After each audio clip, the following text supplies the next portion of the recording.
All right, everybody, welcome into another video. We are the Nine Pence crew. I am Cole. He is Josh.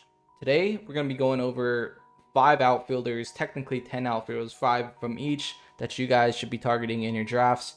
Before we start, I do want to say one statistic. 94% of you that watch these videos are not subscribed. You are missing out on a ton of great content for this upcoming season. You better subscribe right now or you're going to lose your league. I'll start Probably. yeah, for sure. It's a guaranteed fact. It's been proven. It's a given. For sure. I'll start with the first outfielder. We're going to go through these pretty quick. Just kind of give you guys a target. If we want deeper explanations, we can go through that later in later videos. First guy I got is Jackson Chourio. Dude's a dog. He's an absolute beast of a player. He's still only 21. He will be 21 at opening day, and he's been in the league for 2 years now. A little bit more than 2, but he's going to be a dog. He's on one of the better offenses in the league. He's young, he's fast, he's got power, he's got average. He's going to get you a little bit of every category. He's going to have a chance to win MVPs with that type of upside. He's a player you should target if he's available every single time. 100%. I think Jackson Chourio is going to have a breakout season this year, and he's going to be awesome to watch. He's just fun to watch, so I really like him. And we're going to lead into probably the guy that just broke the internet over the last couple days. Kyle Tucker. Kyle Tucker just made the move to the best team in the league. And arguably, I mean, he just joined the best lineup in baseball. So I think he's going to have a lot of time to, come back from his injuries and heal up. And he started off the season last year as probably one of the best players in the league. So I think he's going to continue that. He's going to be coming off of injuries and just being healthy. And on a team where he doesn't need to do much, takes a lot of pressure off you. And I think he's going to have probably one of his better seasons. So I think Kyle Tucker is going to be awesome. As much as it breaks my heart and I hate it for baseball itself, but Kyle Tucker getting paid $6 million to go play on the best team and go win a ring and not have a ton of pressure on you, he's a given draft pick. He's going to be amazing. And I'll 100%. Go into the next guy who's actually on the real LA team, Joe Adell. Joe Adell is an absolute dog. We've been waiting for this season for so long out of him. It's finally came to fruition. He had 37 home runs last year, which is insane, and he's going to give you a lot of power. He has speed, but for whatever reason, they don't really use him like that. Only had 5 stolen bases, but he's just a great player. Going to get you a ton of home runs, ton of RBIs, hitting near top of the lineup. So he's a good draft pick. Yeah, Joe Adell's going to be awesome. 37 home runs. That's a stat that I honestly didn't expect. That's really sick.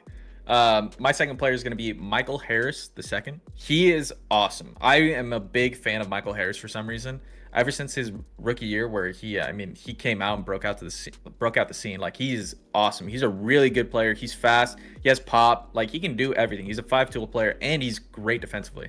I think he's gonna have a bounce back year. He started finding it towards the end of the season last year, and I just think he's gonna kind of piggyback off that and really have a killer year. I'm hoping something for the Braves this year. For sure. Michael Harris is one of my favorite players. He's a Rookie of the Year candidate, or was when he won it. And he's just a great player on a great offense, great upside. Definitely agree with that. One of the more low-key ads that people are not going to talk about because it was so early on to the offseason is Adolis Garcia to the Phillies. I think that's a great pickup for him. Mm-hmm. He's now on one of the best offenses in the league, going to have a lot of RBI opportunity, run opportunity. So I think Adolis Garcia not going to be a too valuable draft pick that you're wasting. I would take a shot on him every time. 100%. And anybody who's really scared of him for this last season that he had, I mean, it's a season. So what? These guys can turn it up whenever they want. So for sure, I think that's gonna be a really good move for him. And moving on to probably one of our favorite players, L-Dog, Lawrence Butler. He is on a team that's really up and coming, and he just had a little bit of a down year last year. Kind of was mid 230s and didn't play to his play style. He just looked like he was trying to find it the whole season. So I really think he's going to come into this clear head. Same thing with how we said with Kyle Tucker. He plays with no stress. He's just going to be a guy out there that's really looking to hit nukes. And honestly, I think he can do it this year. He's going to be really, really fun to watch. So I think he has really good pop, and I think it's just going to be a really good year for him. So I believe in Lawrence Butler. Lawrence Butler is a great player. Probably the most swaggiest player in the league behind Acuna. 100%. And he's in a minor league ballpark. That ball flies there in the summer. I expect him to be slinging them balls deep, and I pause. But I do, but I do believe he's going to be a great player. And I'll move that into another Dodger, and you're going to find there's a common theme alongside a lot of these players is you're on a good team on a good offense, you're statistically probably going to have a better season, and that's Tommy Edman. Tommy Edman is going to be probably batting 8th or 9th for the Dodgers, which is actually way better for him than if he was hitting like 6th, because now let's say he gets on base, he's got fucking the best hitter ever pretty much behind him right now with Shohei Ohtani and all these guys who are going to hit him in. He can steal bags. Kind of plays everywhere, so he's going to get dual position eligibility, which is sick, so he's a great pick. I am just so happy to hear you talk about a Dodger. It's amazing. I love hearing you talk about him. I'm gonna reach for him now just for that. But going on to my next player is gonna be Ramon Laureano. Ramon Laureano kind of burst onto the scene last year as an Oriole, and he killed it. Then he went to the Padres, got hurt, but he was awesome. He actually turned it up. Batted 281, 24 home runs in 132 games. So I mean, he was hurt for pretty much the last like month of the year, and he was nuts. He figured out something, and I don't know. I just think he's going to continue this year. He is nuts. He's awesome. So definitely look out for Ramon Laureano. For sure, great ball player on a good offense. In our hometown, so that's a fun spot. He'll be definitely a fun watch for the Padres this year. And I'll get into my last player, who's a young stud.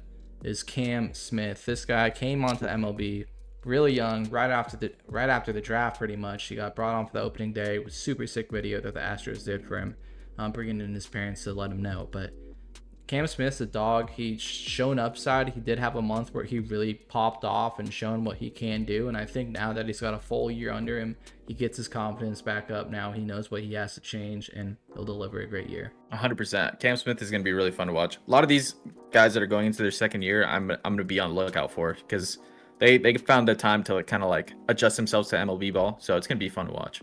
And my last guy is going to be Jung Hoo Lee. Jung Hoo Lee.